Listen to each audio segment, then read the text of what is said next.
So, so we shall continue the Shiva Sutra number 1 and from the Saivagama, Saivism and so Shiva Sutra about the Chaitanya. So Atma is the pure consciousness and independent consciousness. And following that, so we are going to further. So Khemaraj talks about those aspirants who are on the path who meditate day and night and do not achieve anything. He says these aspirants are the same as ignorant people. So this is not the real state of Shiva. So it's very interesting. They say sometimes some people meditate so many years, day and night, but do not achieve anything. So he says these aspirants are the same as ignorant people. So this is not the real state of Shiva. The real state of Shiva is full realization. When full realization takes place, that is the fullness, the reality of independent God consciousness. Until then, nothing has happened. Aspirants who practice day and night and do not achieve anything are just like ignorant worldly persons bound up in a samskara. So what does that mean? So those who have bad samskaras, these are bad samskaras, they cannot meditate. In case they meditate, so that meditation has no results. So far, they are suffering as a ignorant person. Ignorant person. That happens also. Sometimes people say, look, I'm walking path of spiritual so many years. I meditate day and night, but nothing I'm progress. So there must be samskaras. We need proper samskara and proper guidance. Proper guidance. Then, when full realization takes place, that is the fullness of the reality of independent God consciousness. So, until then, nothing has happened. Aspirant who practice day and night and do not achieve anything are just like ignorant worldly persons bound up in a samskara.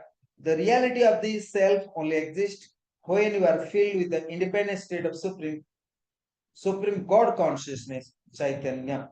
Until then, everything is useless and worthless. So interesting that.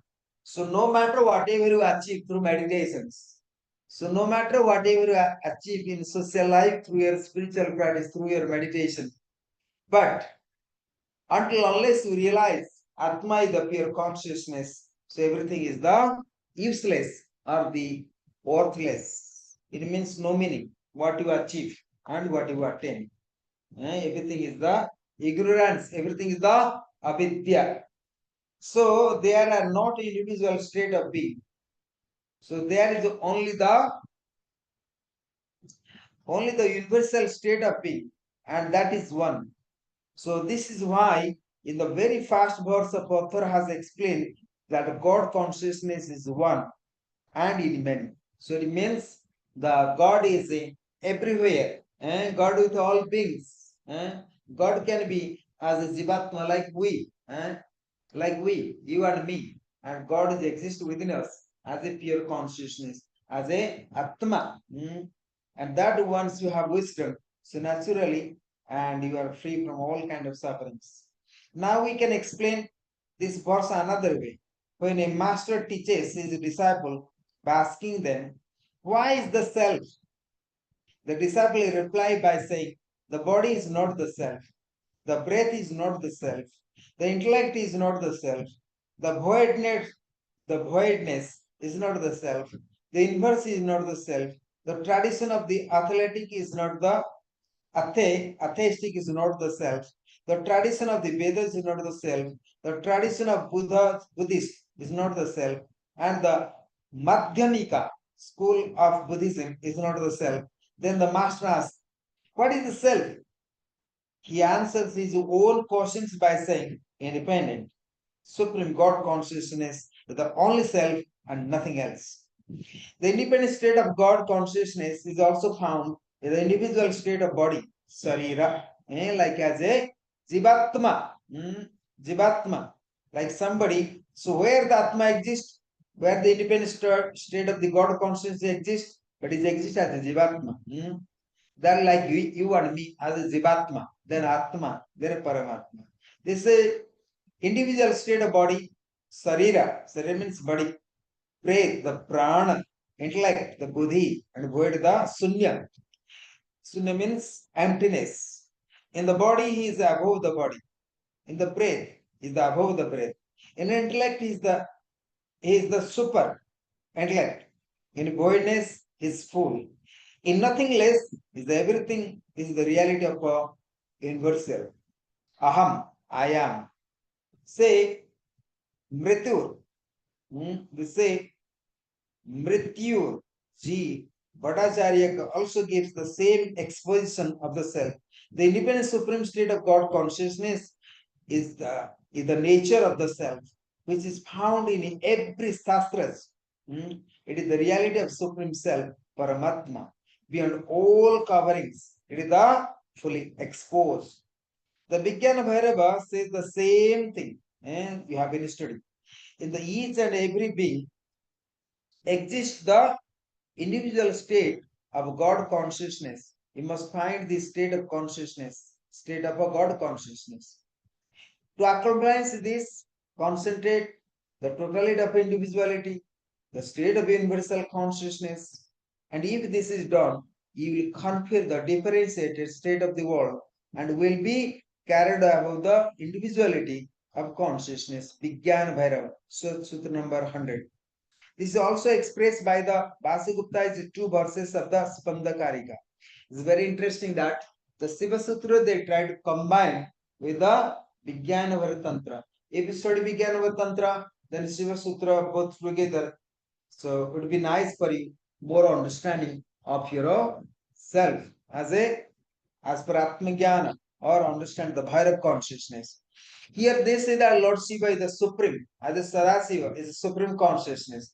But in Vijnana Tantra, they say that Lord Shiva, the Bhairav consciousness or absolute consciousness of the cosmic consciousness, right? There's no difference. If you throw deep meditation, you examine the classes and activities of the organs known as organs of cognization and the organs of action, you will find them the supreme independent state of a God consciousness. So Khemaraj now gives another exposition of these past sutras. He says that in the verse, the word Atma means form. Thus, the meaning is supreme independent state of God consciousness, Chaitanya, is the form. So, again, I'm explaining differently and another comments. So, let we study only Sutra 1, not go jumping. Try and we need to more clarify, more understanding how this sutra works. He says that in the verse of word Atma means form. Thus, the meaning is the supreme independent state of God consciousness, Chaitanya, is the form. But the author has not revealed whose form. He simply says that the supreme independent state, the God consciousness, is the form. If it is not said whose form it is, you must conclude that this is the form of everything. So, the independent supreme state of God consciousness is the form of everything. It is the form of nose, it is the form of eye, it is the form of face, it is the form of arm, it is the form of limbs, and even more than that. It is the form of an animal such as sheep, it is the form of a tree, it is the form of everything in this world. The independent state of God consciousness is not only the form of existing world, it is also the form of a non-existent world. In the non-existent world, you find the milk of a bird. Have you ever seen the milk of a bird? Of course not. But the milk of a bird also exists in the supreme independent state of the God consciousness. Why? Because it can be thought. You can think of the milk of a bird, so anything that can be thought exists. Although it may be non-existent, it is exists in the supreme independent state of the God consciousness. The formulation of the milk of a bird would never occur if it did not exist in the consciousness. But it does not exist in the consciousness. But it does exist in the consciousness, and it can be conceived in thought. So formulations such as the son or daughter or a barren woman exist in the supreme independent state of the God consciousness.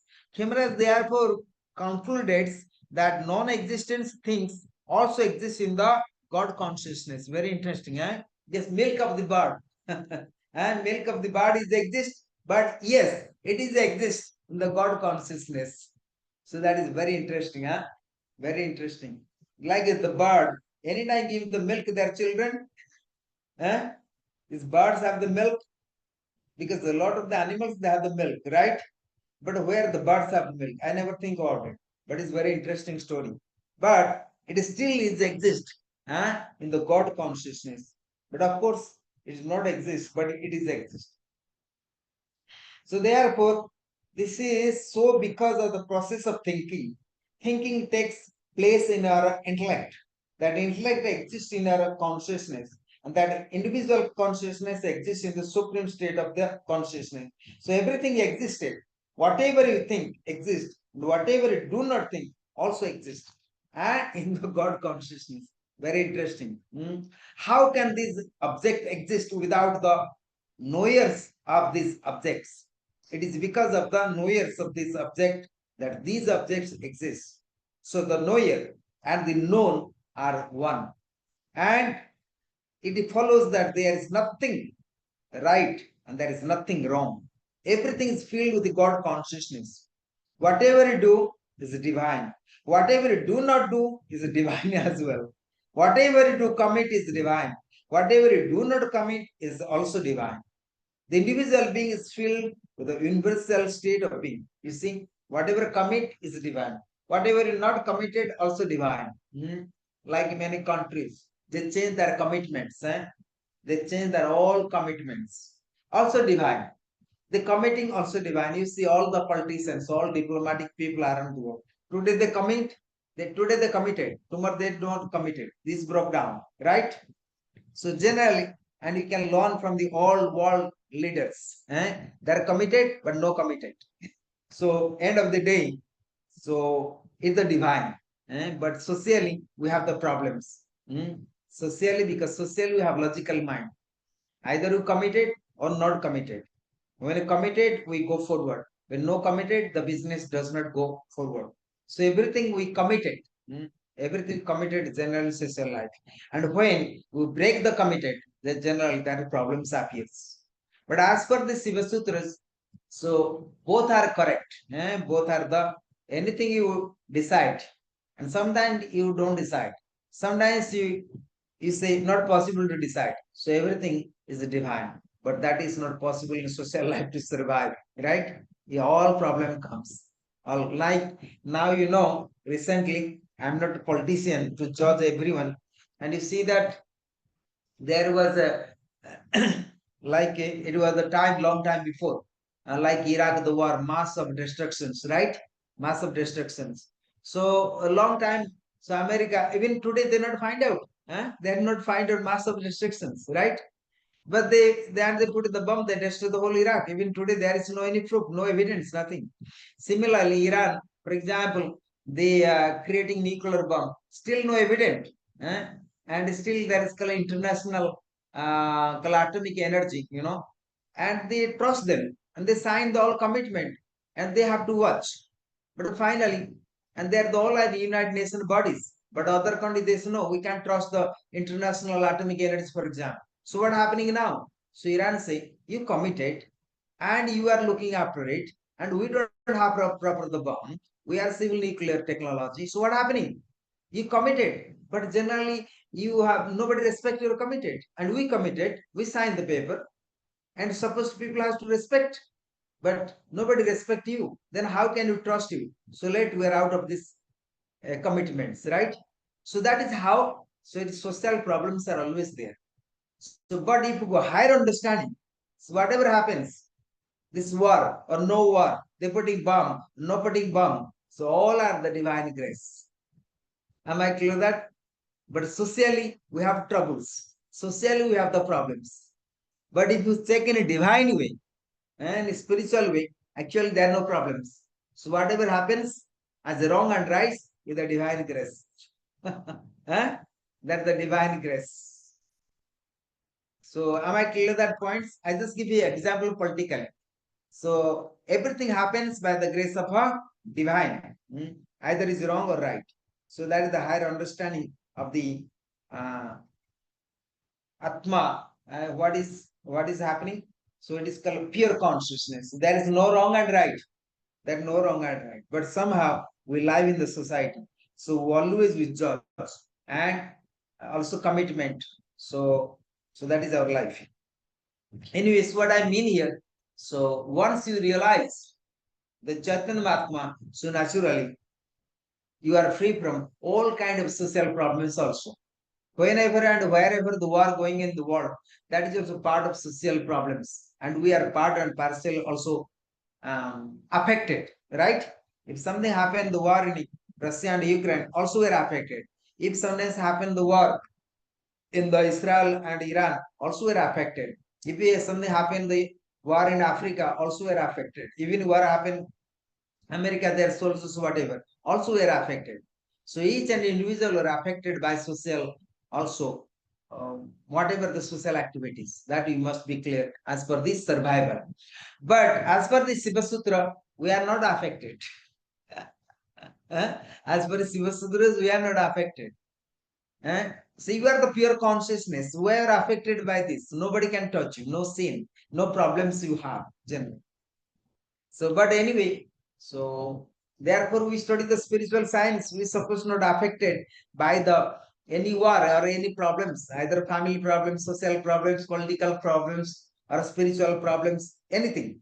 We suppose not affected by them because we are the pure consciousness. We are the Atma, Atma, Chaitanya Atma, right? Therefore, Atmanand, bliss in Atma, bliss in soul. Therefore, Atmananda, his name Atmananda, bliss in Atma. So no need to think about it, anything. So they say the independent supreme state of consciousness is the formation of the universe. Therefore, how can you choose some means out of all this universe for realizations? If you choose some means from the universe, that who is that which meant. Therefore, whatever means you will select, says pranayama, dharana, dhyana, or samadhi, such a way is filled with the God consciousness. Therefore, that is not actually means. That is a in reality meant. That is the end, not the means to that end. So there is no choosing various means. There is no process. There is no sadhana. There is no sadhana. If for the time being you declare that things are not filled with the God consciousness, even then they are dependent on the supreme state of the God consciousness. They cannot be known, they cannot exist unless they are found and realized in the supreme universal state of consciousness. And the supreme state of the consciousness can never be covered by anything. Why? Because the covering cannot exist without supreme God consciousness. It is also said in the referred scripture, Uchasma Vairava. You must know, say Uchasma. Uchasma. Uchasma means higher, Vairava. You must know that the state of independent supreme God consciousness is existing in the same way beyond your individual state as your shadow exists. Although you try to cross it and overtake it with your footsteps, you will never be succeed. It cannot be overtaken, just as the head cannot be in the place of the foot.